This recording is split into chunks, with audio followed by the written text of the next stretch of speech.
legalizefreedom.com. Why are we here? Where do we come from? Where are we going? From the nature of reality to the future of humanity. Listen without limits. Unchain your brain. Change your thinking. Change your life. legalizefreedom.com.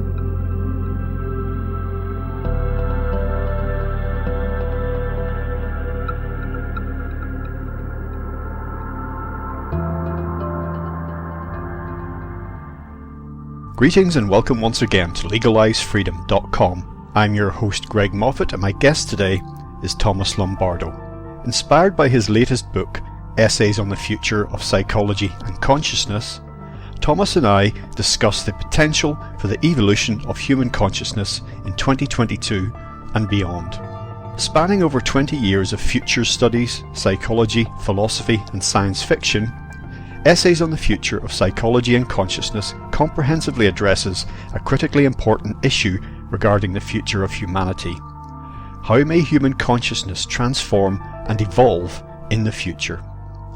Topics covered include psychological growth versus stagnation, coping with rapid social and technological change, the primacy and mystery of consciousness, the technological augmentation of the human mind, pop psychology and the ongoing transformation of mental health and mental illness, technological immersion, virtual reality and wise cyborgs, ethics, evil and disasters in the future, science fiction visions of the future of the human mind, ecological and cosmic consciousness, and much more. Hello and welcome, Tom, and thank you so much for joining us once again on legalizefreedom.com. Yes. Hello, Greg. How are you today? Very well, thank you. How are you? You're looking very well, I must say. Yes, I'm doing well. Busy as always, but ready to have an interesting conversation. Well, we always do. How's the weather there? I ask because the seasons have definitely changed here. The trees are changing colour and there's definitely a chill in there. It was very cold this morning. Yeah, actually in Arizona, in the part of Arizona I'm in down in Phoenix, our summers last about 6 months. So we haven't reached the end of our summer yet. And today it's bright and sunny and the temperature will go over 100 degrees Fahrenheit. Our fall or autumn doesn't begin until around the middle of October to the latter part of October, where you start to see a noticeable drop in temperature. Right now, there hasn't been too much of a drop in temperature at all from July. It stays very hot here from the middle or beginning of May until the middle of October. Yeah, I don't think I could hack that. But anyway, we've done the very British thing of sharing weather updates. So today we're having a conversation inspired by a recent book of yours, which is actually a collection of essays. It's entitled The Future of Psychology and Consciousness. Now, you and I have done a number of interviews over several years. First one started out with your book, Future Consciousness, from a few years ago. And I think the last talk we did was maybe around human psychology and consciousness in respect of the pandemic that we went through, that crisis. But before we dive into our chat, just explain to listeners the genesis of this book, because it's, as mentioned, it's essays spanning quite a long period of time. Yes. I've been interested in psychology and the study of consciousness and the future of human psychology and consciousness for at least 25, maybe 30 years. And over that period of time, I've written a number of books on the topic. But I've also been writing various articles, shorter pieces of work along the way. And about 10 years ago, I published a collection of essays, Wisdom, Consciousness, and the Future, which dealt with the nature of consciousness and mind and the future of consciousness and mind. Over the last year, I've been thinking about doing a new book on the future of consciousness in mind. I did a couple presentations on it, and I realized that there were at least 10 or 15 essays that I had written on that topic that I never published in book form. And the essays actually stretched all the way back to the year 2000 when I did, I think, the first extended essay I ever wrote on the future of human psychology. So I decided that I would collect together all of these additional essays that I had written over the last 20 plus years and put them together into a book. And the essays run from the year 2002, I think, the first one, up until last year when I wrote a series of essays dealing with political consciousness, the pandemic, and things related to contemporary issues, and I included them all in this book.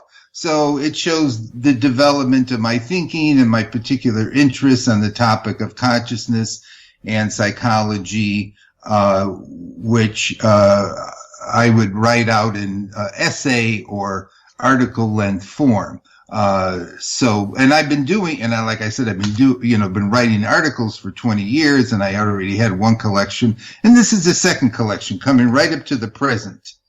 Well, as mentioned, our first interview a few years ago was inspired by your book, Future Consciousness, and that caught my imagination as presented ways of thinking about self-directed evolution for the human race, in terms of our psychology, which of course affects everything else. Our state of consciousness affects everything. This was to say nothing of potential future biological evolution. That's related, of course, but separate in a way. And then later we talked about science fiction. We're both very passionate about that. You're an expert in the field. I can't think of anyone that I've talked to over the years that apparently knows more about science fiction than you do. And thank you, Greg. It's very exciting as a fan myself, it's very exciting to read you bringing science fiction into the realms of human evolution and our future of consciousness.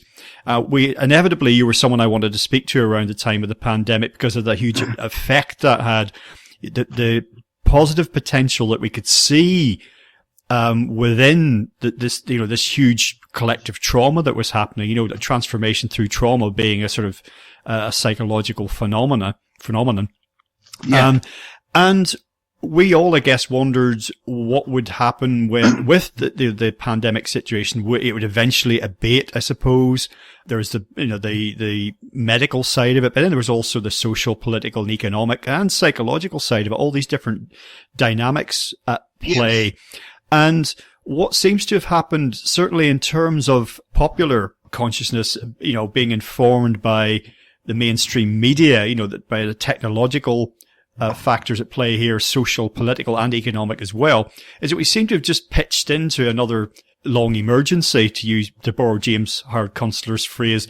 It's one bad news story after another, really. Some of the stories related to situations or crises that were converging prior to the pandemic, some seemingly feeding on from that. And I've spoken to other guests about this and will be.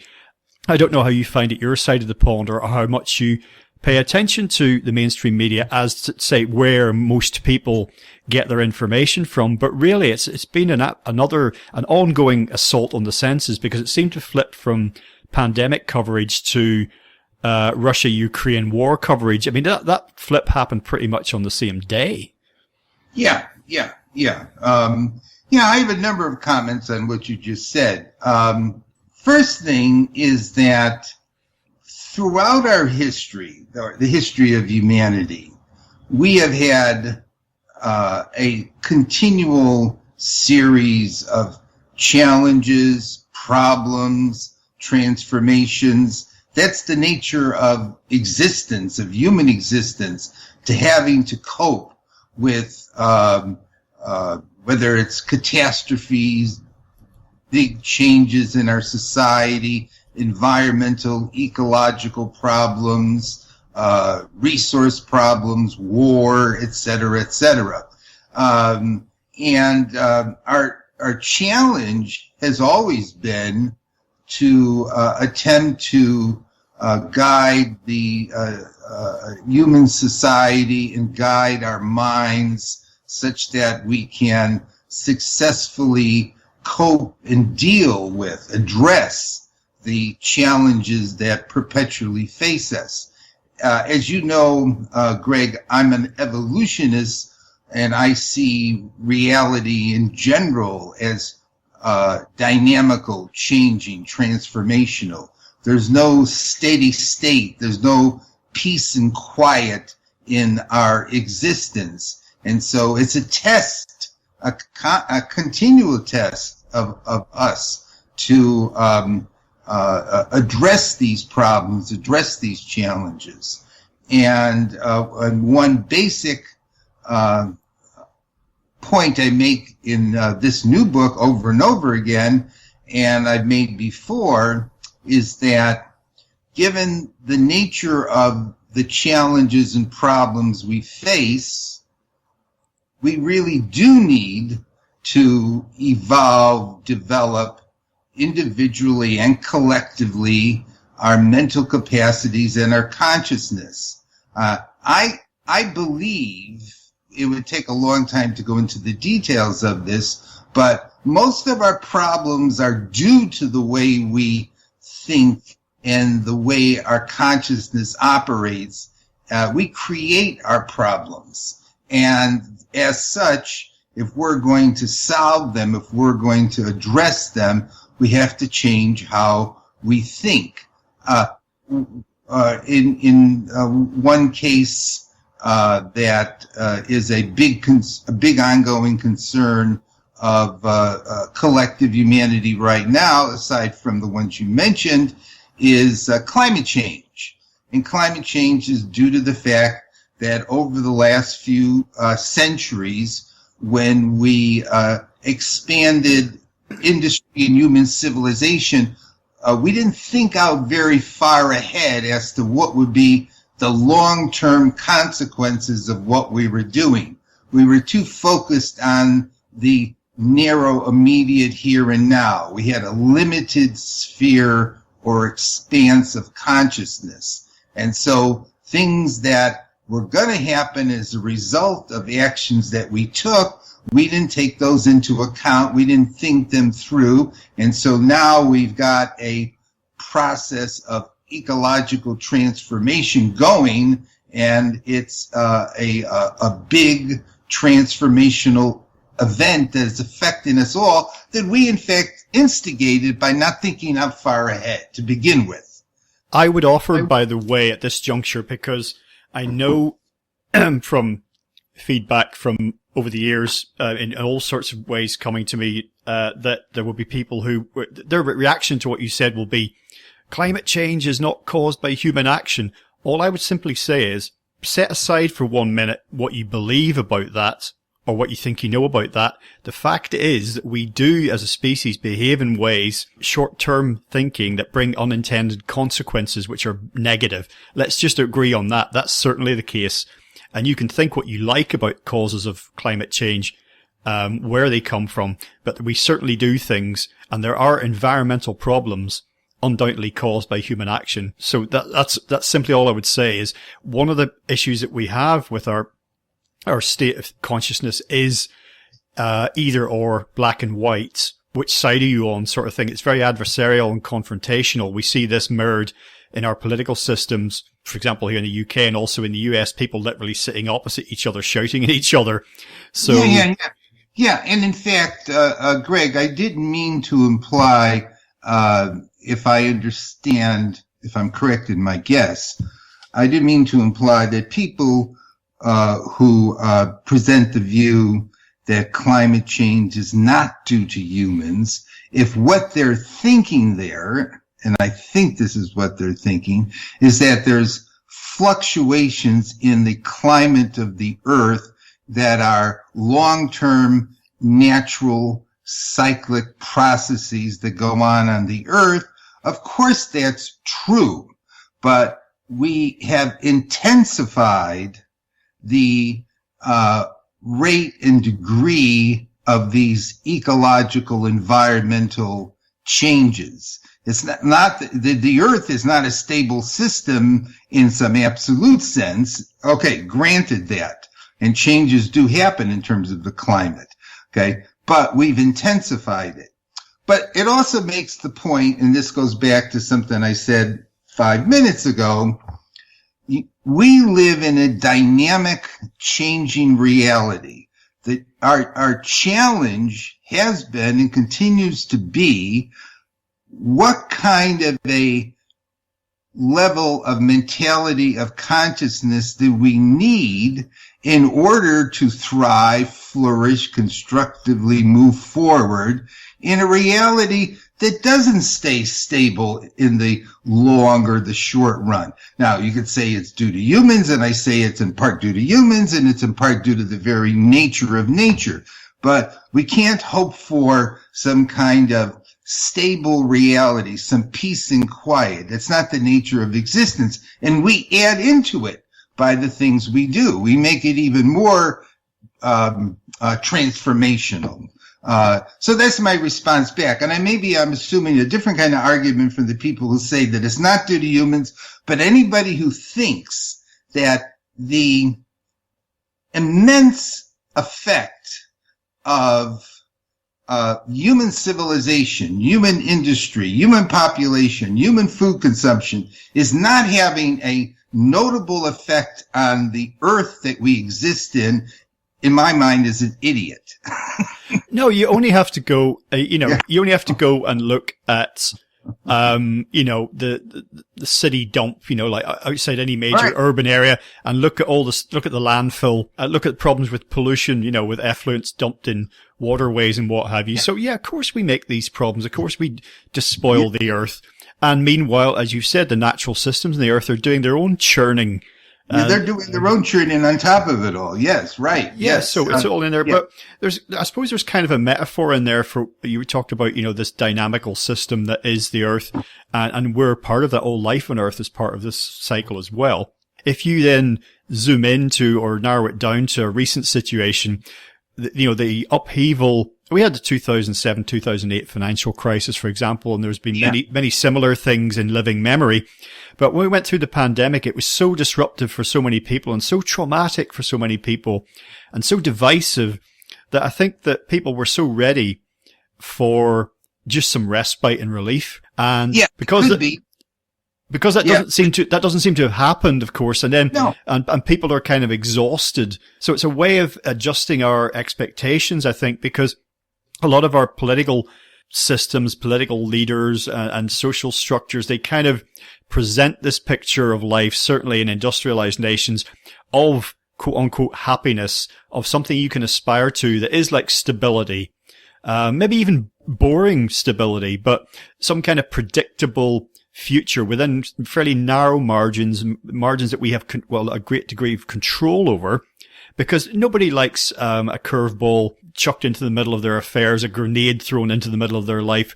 It can be transformational, but instinctively our reaction is like, this is bad. If it's upheaval, it's bad. Yeah.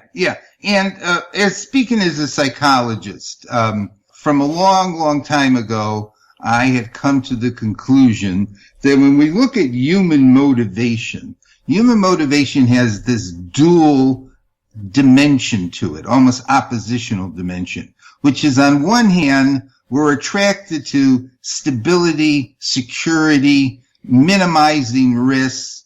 That's one dimension of human motivation. But the other dimension of human motivation is the pursuit of change and growth and transformation.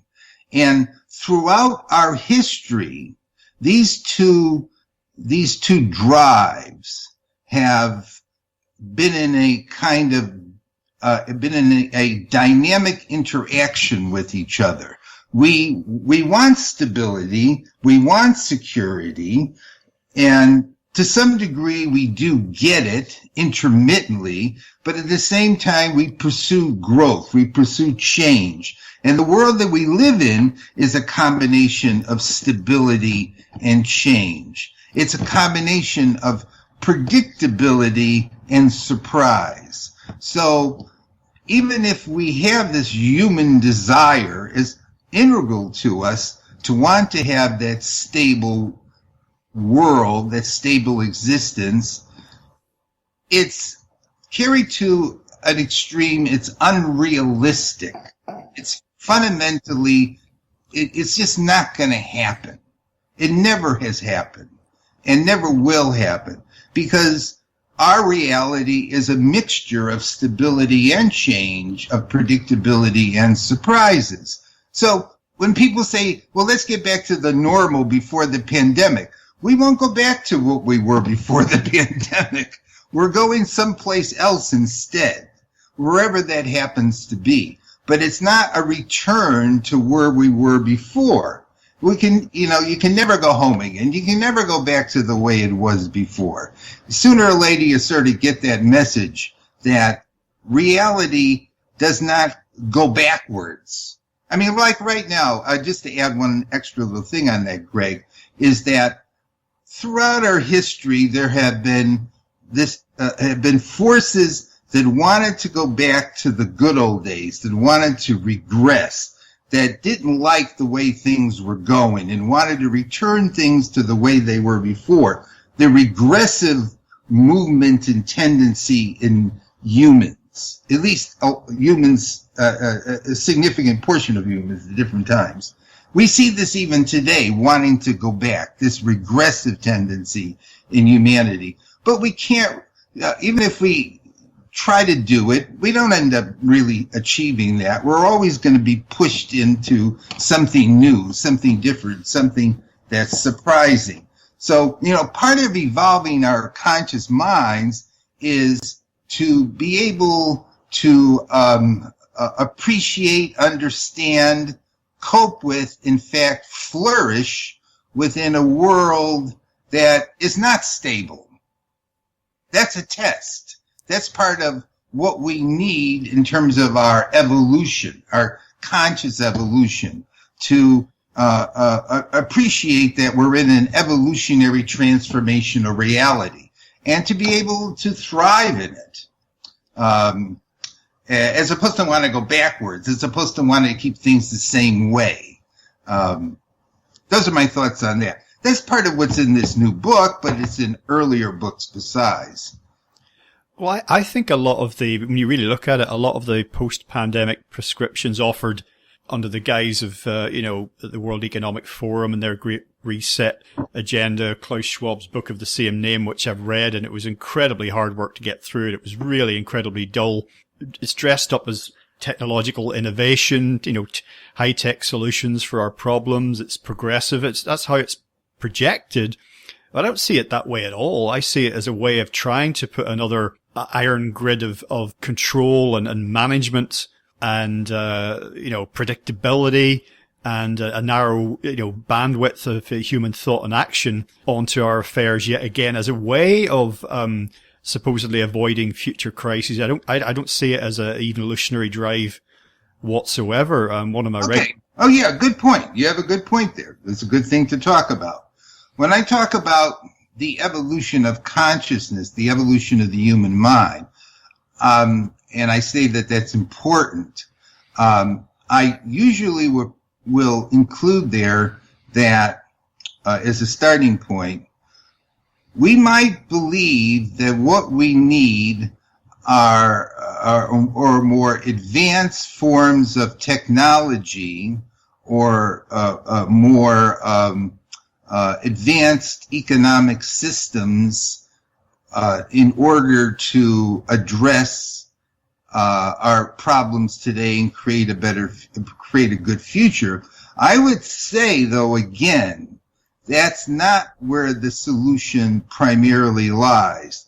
The solution primarily lies in evolving our own minds and consciousness, that we are inextricably linked up with technologies, but the center of gravity, the fundamental priority, should be developing our minds as opposed to the development of new gadgets. If we develop new gadgets, they should serve the development of mind or consciousness and not vice versa.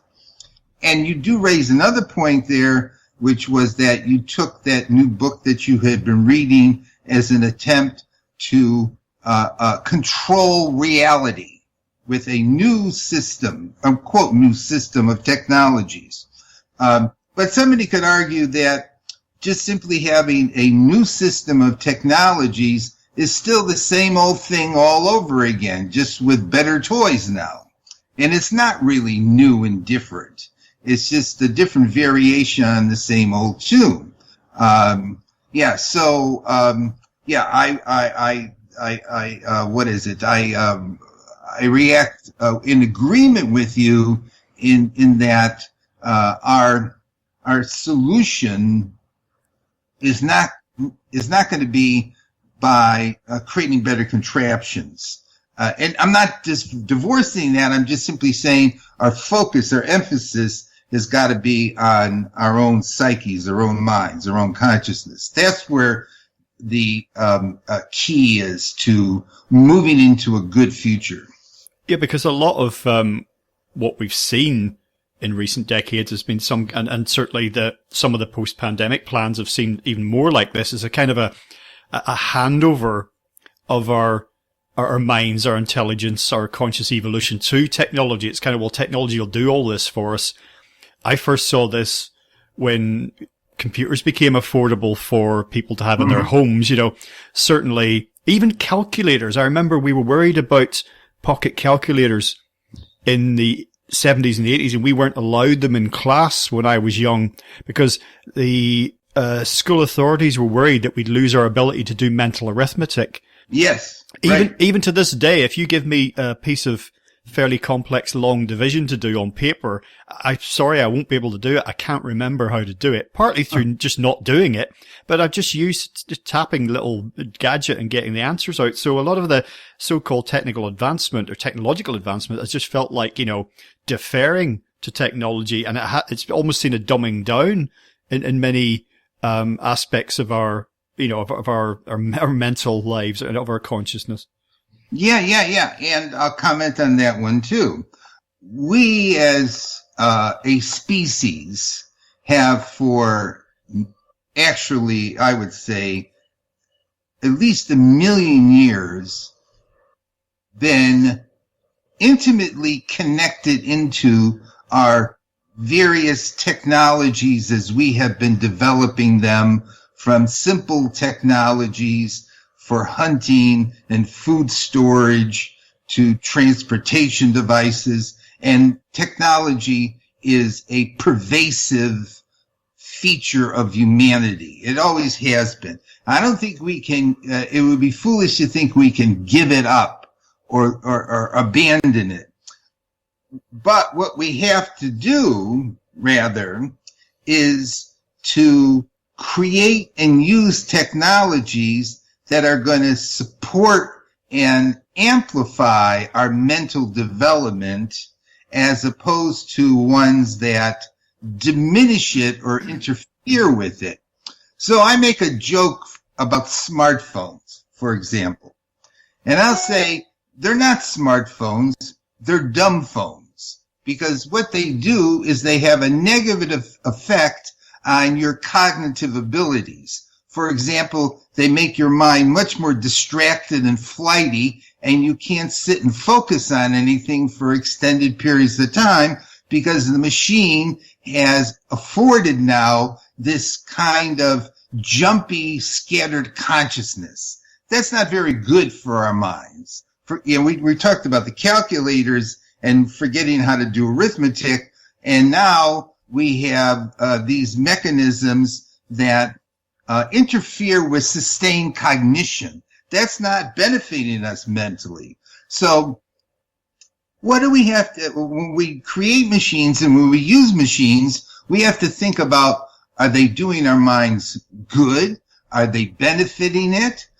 People have said that, and studies have been done, and we could look into this in more depth, but I think the studies are fairly solid, that extended periods of time on social media and smartphones increase the chances of increased levels of anxiety and depression in people.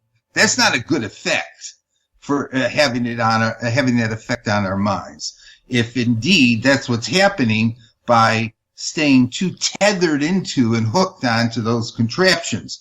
But again, humans are technological beings. We're cyborgs. We're a combination of the biological and the technological. It's a question of how the technologies we develop, how we use them, what we use them for, if they're going to be of benefit to us mentally, socially, or they're going to harm us or have negative effects upon us. And a lot of them have had negative effects upon us throughout the ages, and we see it today. But I wouldn't give up my computer, and neither will you, because for one thing right now, Greg, it is an amazing fact that you're 6,000, 7,000 miles away from me and vice versa, and we're having a real-time conversation due to our technological devices. That's interesting. That's rather amazing. You know, people of 200 years ago would have found that incredibly flabbergasting. That, hey, we can talk to anybody anywhere around the world and become friends with them on top of it all with our technologies. As far back as the 80s, I was reading science fiction stories, some of which written in decades prior to that, which were talking about, they were looking to the fairly near future, usually some point in the 21st century and beyond. Yeah. And some of them, it was, it's pure science fiction, purely speculative, but some of it was really rooted in developments which are coming down the line. Yeah. That sort of science fiction that really rings true because it's, oh, hey, this has already begun. It spoke about the coming age as one of the evolution of mind, not that technology would cease to develop, or even that human bodies might change in future, but this would be the era of the development and the evolution of the mind. The inner work would be the landscape of the coming future. That concludes part 1 of our interview. Part 2 will be available soon in the subscribers area at legalizefreedom.com. legalizefreedom.com